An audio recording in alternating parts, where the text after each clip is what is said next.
Good evening, everyone. It's December 7th, 2021, and this is the regular meeting of the Board of Finance Audit Subcommittee held via WebEx.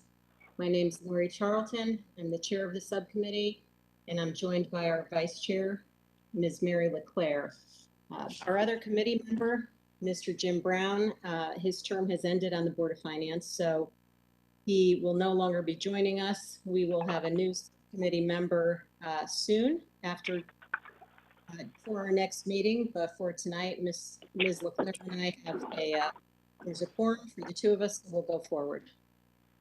Members of the public, if you call in to listen, you will not be heard by committee members and there will be no live public comment. The public is encouraged to send their comments during or after the meeting to the following email, pobrien@fairfieldct.org. And that email address is also spelled out on the posted agenda for this meeting. So I'll call the meeting to order and move to item 2 on our agenda, which is to hear, consider, and adopt a meeting calendar for 2022. Ms. LeClaire, do you have any comments on the proposed schedule? Am I muted?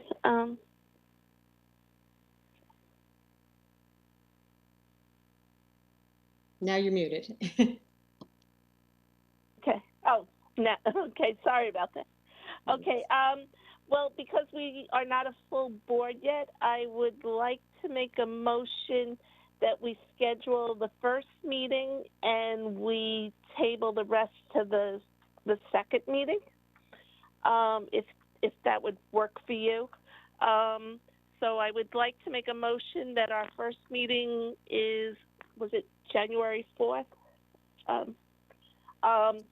That we will schedule a regular meeting for January 4th, and we will complete our calendar on that date.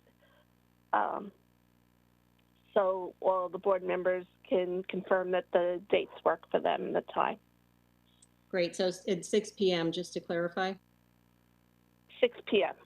Okay, so I'll second that motion, and all in favor? Aye. Okay, thank you. All right, so we have our next regular meeting on January 4th, and we'll set the remaining schedule for the subcommittee on that date. Moving on to item 3, to hear, consider, and approve the minutes of the February 2nd, 2021, June 28th, 2021, and October 26th, 2021 meetings. Ms. LeClaire, do you have any comments on the minutes?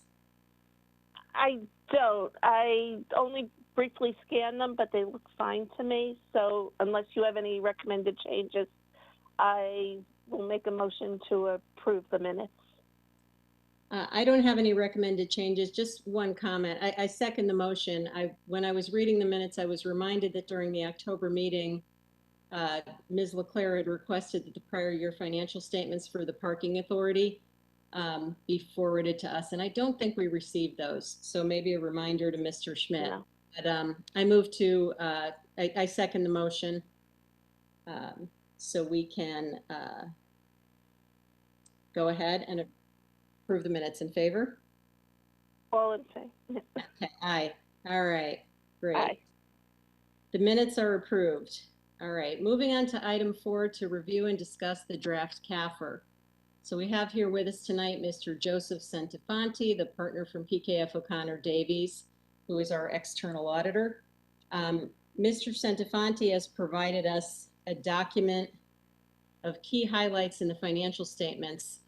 Before I turn it over to him to walk us through it, I just want to clarify for members of the public, that document was posted publicly. The draft financial statements, since they are in draft form, have not been posted. So, Mr. Centifanti, I'll turn it over to you. Would it be okay if Ms. LeClaire and I jumped in with questions as you move along, or would you prefer that we wait until the end?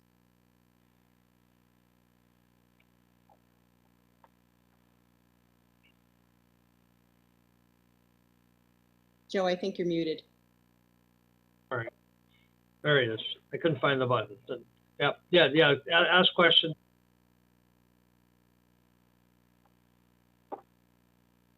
Okay, we can't hear you, Joe.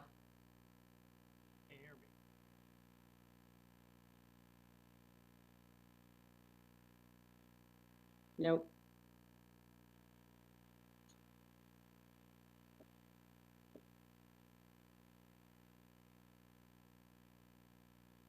It doesn't look like you're muted, Joe, but we can't hear you.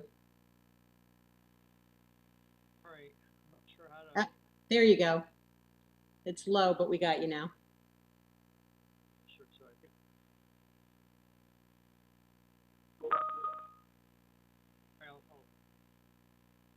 So the highlights, just I think mentioned the report now is called ACFR. There was a change based upon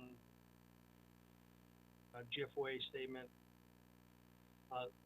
One of the other highlights includes the parking authority for the first time this year. That's on pages 21 through 23, 29, 31. We are only issuing a state single audit at this point. The federal single audit will be issued at a later date once the final regulations come out for the ARPA and ARPA program. So we would have the criteria that we need to audit against. The amount of the ARPA revenue reported was 12,415,000. You see that on page 119 of the report. Can I jump in with a question, if you don't mind, Joe? Sure. Can you just walk us through again the revenue recognition criteria for ARPA and the amount that's in the financial statements? What is that money? When was that received? To what extent does that or does that not include the 25 million of funding, federal funding that was allocated to the town? Yep. So the ARPA funding was received from in June of this year. So the 12,415,000 was received in June. And again, that's half. So the way the ARPA money is being paid out is 50% June of 21, 50% in June of 22. Got it. So that is just so we're all familiar with the 25 million. That's the half that was received before year end. Correct. So this only gets recognized once it's received. It's recognized in this case, through the revenue replacement calculation. Got it. So it's basically earned and at June 30. So depending on what happens next year, either it'll be earned through spending or you can redo another revenue loss calculation as of December 2021. Okay. So and you've received, so the town calculated that it had revenue loss of 12,415,000. Right. Okay. There's a calculation, GFOA calculator that they put out that I used the calculator. The town kind of did it offline, but I put it into the calculator to see how see the calculation. It gets a very generous calculation. It gives you 4.1% a year as far as anticipated growth. So basically from June of 19 is the base year, you have about 6.15%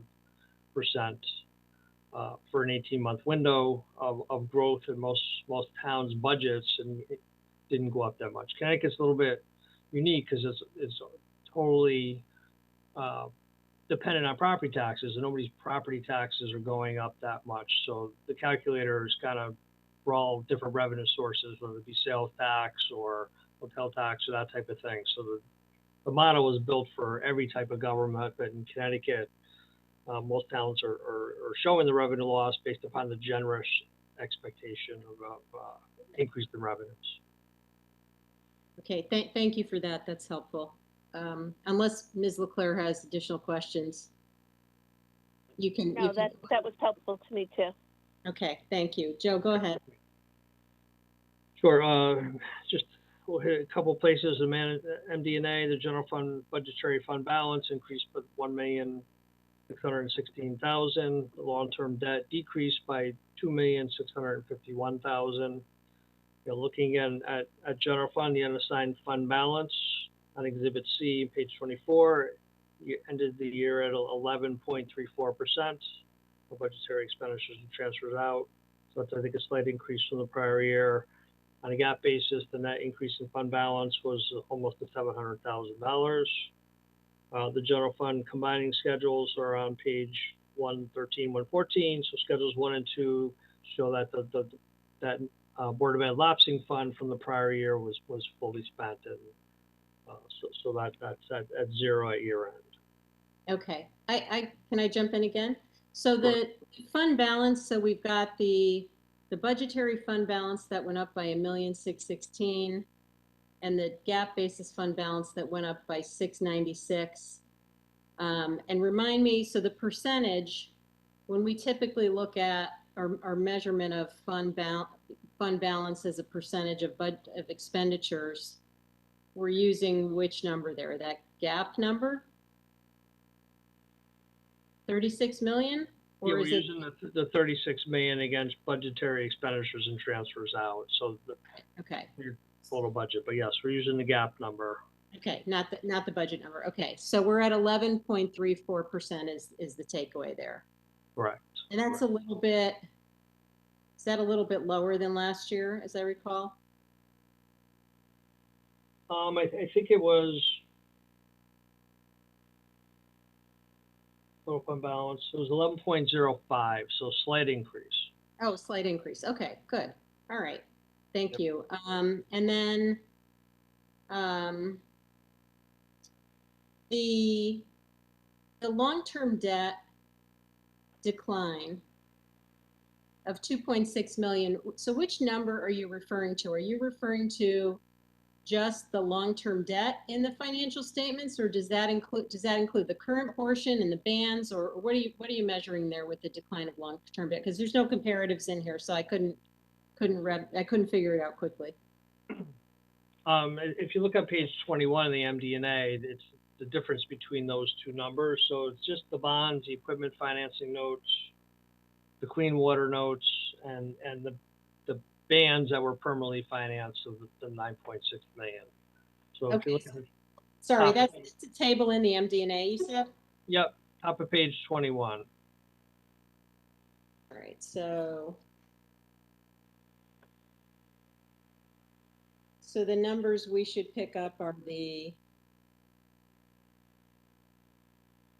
okay. And this is just a decline just based on normal repayments in excess of what? Of additional borrowings? Correct. Okay, got it. Okay. All right. So looking at the budgetary statements on 94, 96, revenues and other financing sources were under budget by 69,000, and expenditures were under budget by 1,547,000. So that's kind of what's generating your increase. So we were under budget by 69,000. So that includes the money that was the $6 million set aside. Yeah, sorry, that was actually over budget, but yes, that's net of that transfer. So, okay. So we're over budget because we wouldn't have transferred over in excess of what the overage was, right? right, yeah, you're 69,000 over budget after that transfer, the final budget. Gotcha. Okay. Yep. All right. And okay, thank you. All right. The parking authority, the financials are on page 30. So you just used to have proprietary types was just the internal service fund. So now that is added to Exhibit F, starting on, I guess, page 29. Page 30 is the operating statement. So for the year, the parking authority lost $200,000. Looking at the third line from the bottom. So they lost $200,000, but looking at page 29, they have, there's cash and investments on hand. So, I mean, I guess I'm not surprised given, COVID and less people commuting, et cetera, but it's not like the parking authority doesn't look like it's in any trouble. Right. Okay. Right. Exactly. Yep.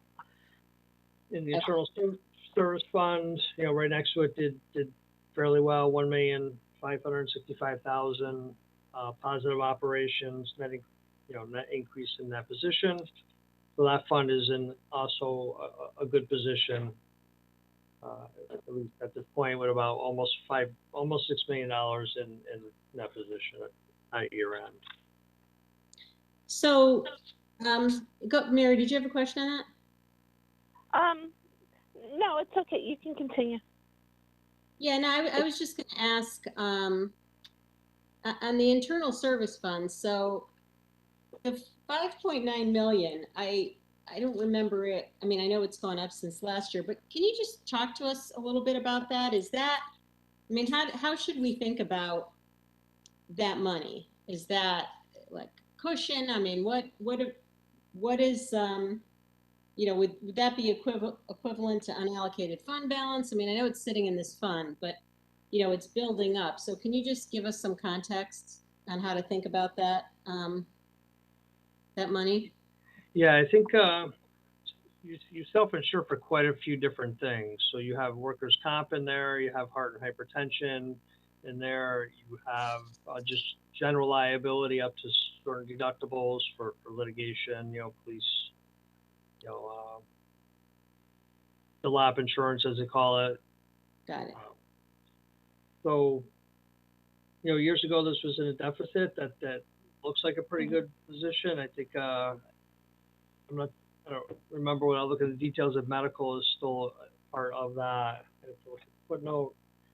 But the workers' comp can be volatile as well as some of the others. So to have some cushion makes sense. It's harder to evaluate with those type of claims. Like medical is easy. The benchmark is kind of your exposure. Normally you would be responsible for like 120% of claims, so you would keep the 20% as a reserve. Workers' comp and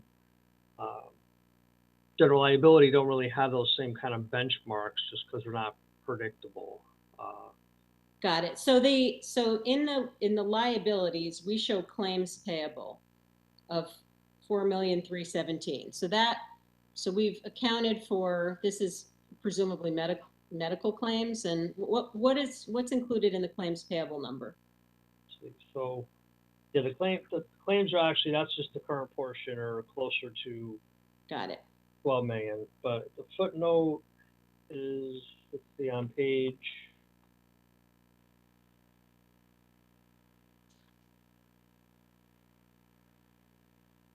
Okay, well that's just, yeah. So on page 60 kind of shows you the details of the liability, what's general liability, what's workers' comp, what's medical. The heart and hypertension is kind of mixed with workers' comp the way it's managed. So those are the different pieces of that liability, the different things that are going on in that one fund. Okay, so help me, Ms. LeClaire, do you have a question? Can you hear me? Okay. My question, so are we properly funding it now that what we're putting into the fund each year is enough to cover the claims for each year?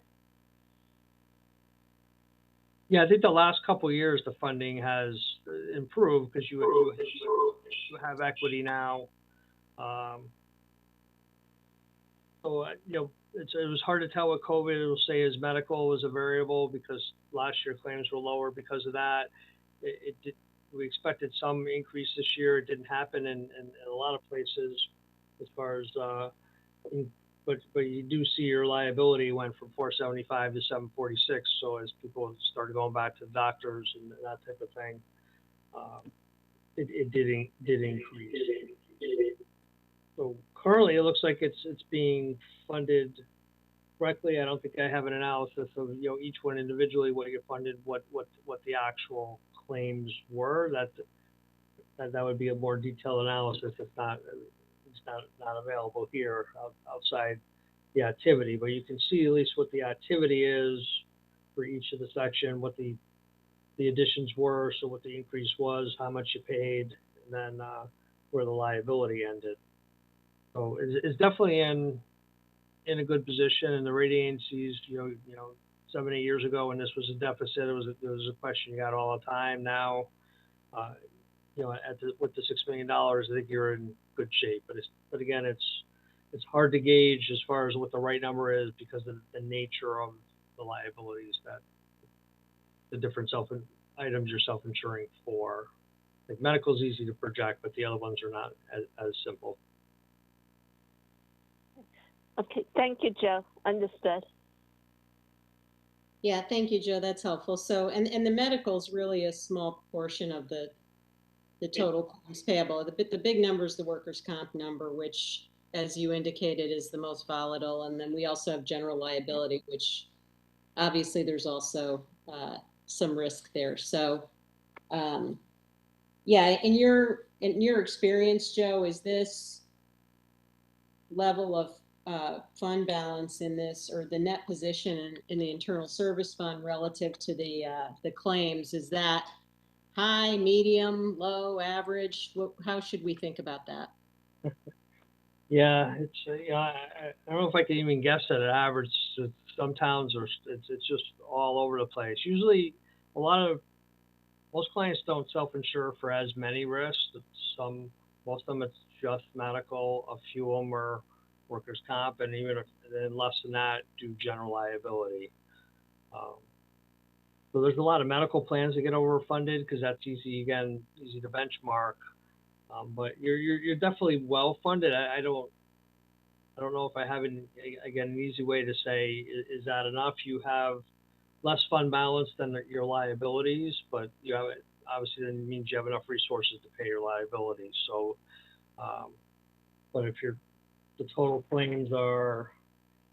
But we shouldn't think about this being overfunded, I guess is my question, right? Yeah, I don't think so. If you add another 1.5 million next year, or then you might look at funding the year. I just don't know that COVID has leveled everything out yet, because workers' comp is probably down because there was less activity. So I think it's hard to judge right now. But if you have another good year, then maybe there's a way to manage that contribution a little bit. And got it. Okay, now that's helpful perspective. I hadn't seen the number that high before, so that's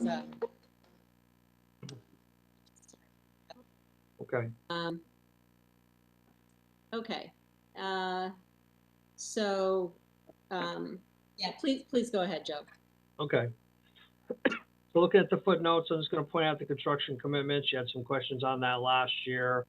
I think the finance department did a good job of kind of looking at that a little bit more closely. So the number is, and that's on page 52, and then so the commitments of the different projects are listed, and that's shown as as restricted fund balance, because you do have a contract that says with a vendor for those amounts.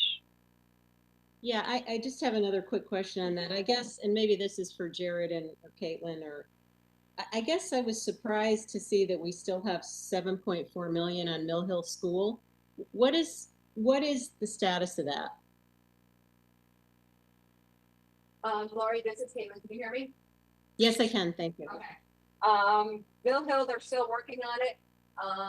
And I believe they're close to being finished. I think the bonding is basically all done. I can look up the exact dollar amount that we've spent, but I think we're close.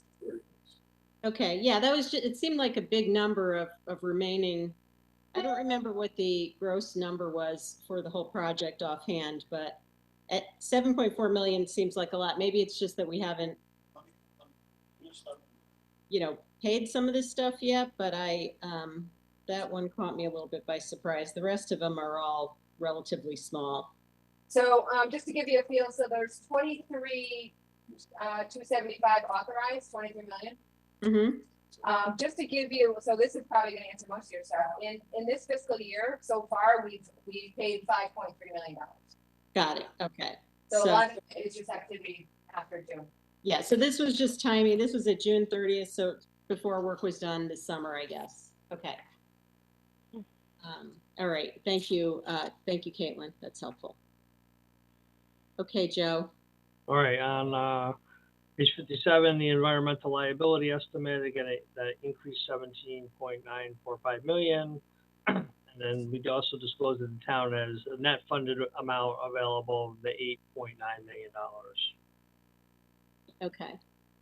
And I mean, I have some questions on this one. Ms. LeClaire, do you have questions? Not yet. You can start, or Joe can give us a little more background. Yeah, Joe, I guess I think we have some backup on this from the finance department, which may be what you have, but can you tell us, summarize how you audited this number and what data you've got to support it? I think we have some open items, but we have data on a couple of the pieces of it. That came from, I believe, the LEP. And, are you done auditing this? How did you get comfortable with the number? Can you just walk us through that? Yeah, I have those estimates, and then I have an email for some other projects with estimates that the engineer hasn't been engaged to kind of do formal estimates for. So I relied on basically the bigger pieces for that, the engineering estimates, and normally with these, because you just don't know where they're going to go, we just kind of take it the middle of the road in the range, just as a starting point, because it is an estimate. So that's pretty much what I did with the estimates from the engineer, and then a couple other estimates that were just estimates by management as far as what those may be, because it was basically there was nothing else available. So doing the middle of the road estimates came out to 16.5, and I just rounded to 17. In my mind, the fill pile probably will be a little bit more expensive than the middle. So that was the logic, without having any more detailed information, because until you start digging and do certain things, you just don't really know what the real number is. So that's the kind of standard approach for these type of estimates. Okay, I'll tell you what my outstanding questions are. So, and we'll work with management, but I think we have what you have for two of the pieces of the number, which is Penfield and the actual fill pile itself. The other pieces, which are the Penfield parking lot, we didn't get any data to support that. So I think, we're going to want to understand the basis for that. We really don't have anything. And the other piece was some estimates related to a variety of other small sites. And I guess my question was, what are those sites? What are the individual estimates? I know we had some liability last year, but some of it got paid down. So I just want to make sure we kind of know what the universe is of what we've accrued for here, because we just really don't have anything. I think we have the memo you have, but we have no idea for, we have data for about 10 million of the liability and not for the rest of it. So,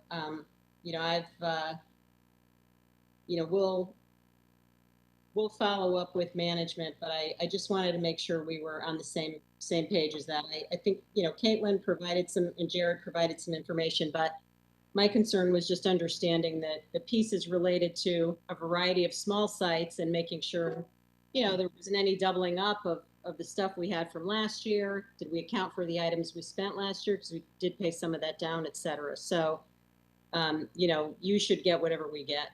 But those were my outstanding questions. Okay. Yeah, we definitely, if you look at page 55, it kind of shows the liability where it started, the addition of the 17.945, and then there were payments made. So we did reduce the liability by the amount that was spent for those projects. Yeah. Yeah, I think what we were looking for is a schedule that had everything on it, which tied into the financials. So it would show which which range in the estimate we picked for each item. I realized we took the middle range, but adding up those numbers and then understanding the couple final pieces. So, all right. Mary, did you have any other questions on that?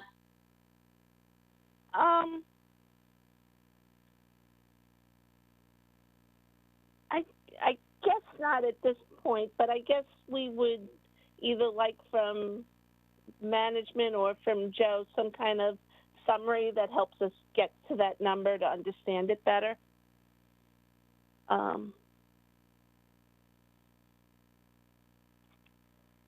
Yeah, I agree. I feel like part of the liability, there's a big piece of the liability that's just based on, I think, a memo, and we just don't know what's in it. And so I just think we're obligated to get a better understanding. I'm sure the data exists, but we haven't seen it. So, Right. okay.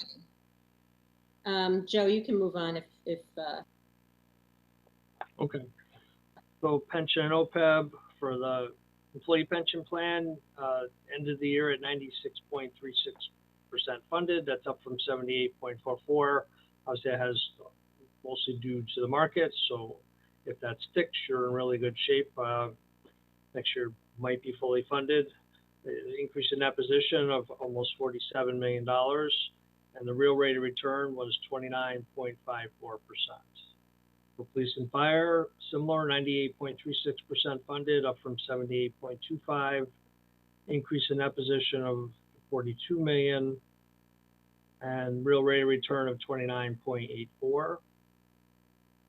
For pension, employee pension, funded up from 41.3 to 55%. Increase in that position of 8.9 million, real rate of return of 31%. And police and fire OPEB, 45.74% funded, up from 36. Increase in that position, 9.2, and the real rate of return to 29.81. Education plan is not funded; it's pay as you go, so that there's no assets related to that liability. Again, then we did have the state single audit, and then we had no findings or question costs, and we didn't give you the actual final letter of communication charged with governance, but we do audit estimates, and we do look at and perform audit procedures on disclosures, and we are independent of the town. Next year, the big statement that's effective is GASB 87, which has to do with leases. So basically, all your leases will now be assets and liabilities, so I'll change the statements a little bit more next year. And they'll have to do lease accounting, which is very similar to what the private sector is proposing. And as far as recommendations, we didn't have anything new this year.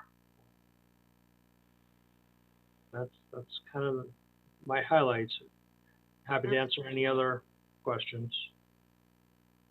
thank you for that. Thank you for providing the summary. I guess, can you just confirm where does your audit stand? I realize you're in the process of finalizing the financial statements, but are you complete with your audit work, or do you have any significant items outstanding? Yeah, there's nothing significant outstanding. What the few things outstanding are just legal letters, so that's usually what we end up getting last. But we don't normally have any issues, with those, and because you do a legal review on the town side as part of booking the liability over in the internal service fund. So I'm not expecting anything different, but other than that, the report is going to be going through QC this week, and so we're in good shape with that. Just we'll be waiting for legal and then pulling it together. Okay. Well, I thank you again. I know, I don't know where Ms. LeClaire stands on her review. I've not been through the whole thing yet. So Okay. we, in my defense, we got it, I think, over the weekend or Friday. So, Right. Yep. but we will both commit to reading it and forwarding any questions or comments to, to you and to management, obviously. I don't have any more questions on this item. Ms. LeClaire. I just asked.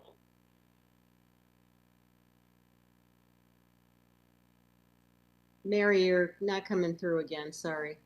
Okay, sorry. One quick question. When you said there's no new recommendations, were there recommendations last year, and was everything corrected from then? Yeah, I don't think there were any recommendations last year either. Okay. Actually, Joe, I'm going to renege on what I just said. I do have one additional question.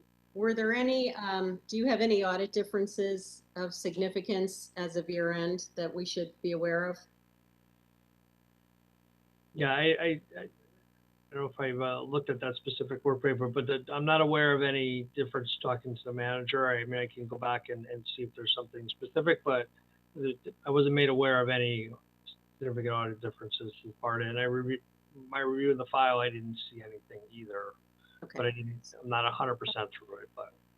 Okay, so there's no, you'll let us know, but at this point, there's no significant past audit differences or Right. past audit stuff. Okay. Right. Yep. That was it. I don't have anything else on this. Mary, you're all set? I think so. I think I'm good. Okay. All right. Well, thank you again, Mr. Centofanti, and we will get our comments and questions to you as soon as practical. Thank you again for everything you do for the town. And Sure. If no one else has anything else, I'll make a motion to adjourn the meeting. Help me out here, Mary. I don't have anything. I think I'm good. So Okay. could I second your motion? All right. All in favor? Aye. All right. We are adjourned. Thank you, everyone. All right. Good night. Good night. Good night. Thank you.